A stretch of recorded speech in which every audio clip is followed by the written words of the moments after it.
આજરોજ આપણા બ્રિજની એક 3.5 ફૂટનો મગરના બચ્ચાનું મરેલું મળ્યું હતું, જેની જાણ હેમંત વઢવાના ટીમને થઈ હતી અને ત્યાર ઘટના સ્થળ પર પહોંચીને જોયું તો 3 ફૂટનો મરેલો મગર હતો. 3 ફૂટના મરેલા મગર અને સ્વામીજી નદીમાંથી બહાર કાઢી લેવાયો હતો. ફોરેસ્ટ ડિપાર્ટમેન્ટને મગર કસ્ટડીમાં ફોરેસ્ટ ડિપાર્ટમેન્ટને આપને સુપરત કરવામાં આવ્યું હતું.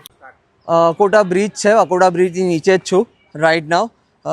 તમે જો મરેલો મગર છે આ જગ્યા પર છે એવું, પણ અમારે નીચે જઈને જોવું પડશે કે મરેલો મગર ક્યાં છે. પણ અત્યારે તમને બતા દો 1 2 3 4 5 6 અહીંયા 7 8 9 10 11 12 13 14 15 મગર છે રાઈટ નાવ અહીંયા. અને હવે મગર જે ધનાવડે ભાઈ છે, ધનાવડા ભાઈએ જ અમને કોલ કર્યો છે અને એમને એવું બી કીધું હતું કે જે ટાઈમે મગર મરેલો તે ટાઈમે એની જોડે જો 2 થી 3 મગર એની આજુબાજુ ફરતા હતા. નમસ્કાર વડોદરા, અમારું નામ હેમંત કુમાર રાકેશભાઈ વઢવાણા છે. આજે રોજ અમારા હેલ્પલાઇન નંબર ઉપર ફોન આવ્યો હતો કે 3.5-4 ફૂટનો મગર છે. અકોટા બ્રિજ ઉપરથી કોકે મને ફોન કર્યો હતો. નીચે આવીને ઘટના સ્થળ પર આવી તો જોયું કે વિશ્વામિત્રીની અંદર એક કિનારા ઉપર મગર હતો. 3.5 ફૂટનો મગર છે. ફોરેસ્ટ ડિપાર્ટમેન્ટને અમે લોકોએ તાત્કાલિક જાણ કરી દીધી હતી જેમ મને કોલ આવ્યો હતો ત્યારે.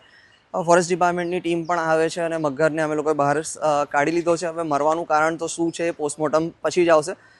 પોસ્ટમોર્ટમ કર્યા પછી જ એની કાર્યવાહી ફોરેસ્ટ ડિપાર્ટમેન્ટ કરતું હોય છે. તો અમે લોકો મરેલા મગરને ફોરેસ્ટ ડિપાર્ટમેન્ટને સુપ્રત કરી રહ્યા છે.